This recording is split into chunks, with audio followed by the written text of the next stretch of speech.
People are finally realizing, though, co-selling is super important, and Microsoft recognizes this in a big way in some of the shifts they've done with Marketplace. There are, if you don't know this, there are $300 billion in durable cloud budgets amongst the big three. $300 billion. Microsoft, Google, and Amazon are at the CFO level negotiating massive contracts with the largest customers. They're also doing that, by the way, in the SMC space. You'll hear about that from Kevin today. Opportunity, because I remember years ago, people saying, why do I have to co-sell with Microsoft? They don't do anything. They don't sell anything for us, right? I got to report all this back. No, there's a huge opportunity now, and Marketplace is the way to get there. And a lot of you in the room are resisting it. I know, because I talk to all of you. Marketplace is the non-fungible token, if you know what an NFT is. It's the non-fungible token. It's the ability to take what we used to do with pieces of paper and proposals and bunch it together and all this paper process and getting our systems to talk to one another, our CRMs and our partner center and all that.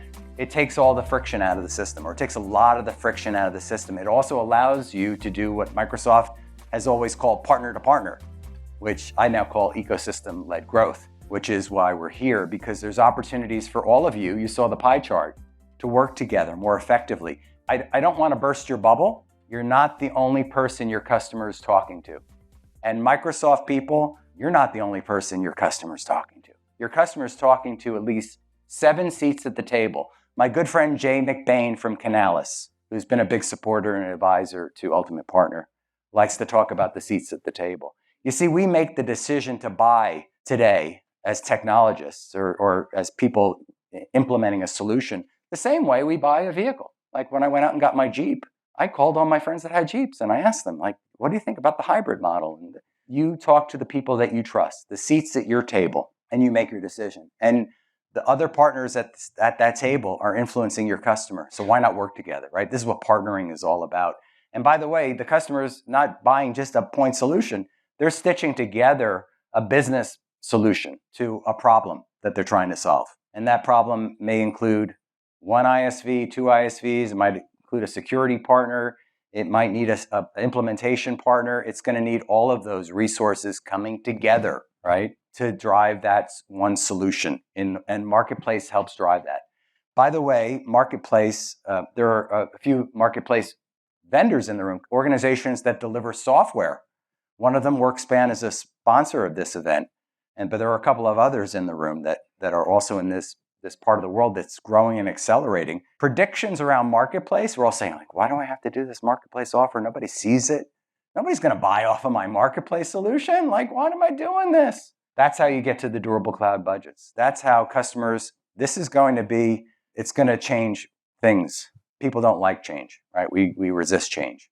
I got up on a stage 12 years ago and talked about the cloud opportunity in front of a bunch of channel partners that looked at me glaze-eyed and said, I'm not ready for the cloud. Why do we want to sell? We're going to sell PCs and Targus bags.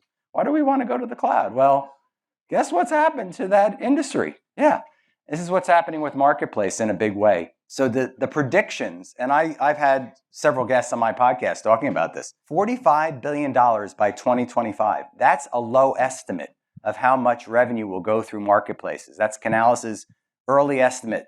Jay McBain from Canalys said we undercalled it. I had he and other leaders on an episode, and we talked about it. 50 is probably still undercutting it. And in fact, Tackle, who just released their survey, has predicted $100 billion will flow through marketplaces by the end of 2026. That's 3 years from now. $100 billion. CrowdStrike is already doing $1 billion through marketplaces. That tells you that it's an opportunity for growth. It's another channel. It's another route to market. It's not the only route to market, but if you don't embrace this moment, and this is Microsoft's marketplace moment this year, you'll hear much more about this over the next 2 days. You need to embrace, we need to pivot, we need to understand it. Again, Jay, he's not even here, but because he's hosting his own event. Canalys is having their conference in Palm Springs this week. I couldn't plan the timing of this any better. But he's called this the decade of the ecosystem. And I've embraced this ecosystem-led or this partner-led growth model because I believe, we used to call it partner to partner, but it never did it justice, right? We talked about the 7 seats. There's one ecosystem, by the way.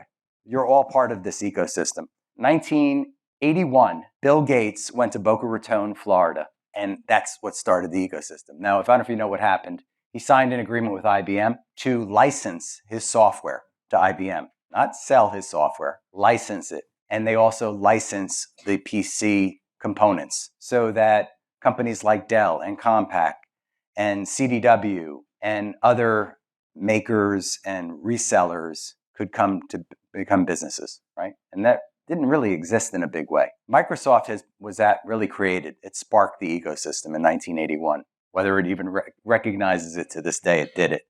And that ecosystem is now over 400,000 strong, representing all of you and, another 399,700 or something that aren't in this room, but are recognized in the Microsoft ecosystem.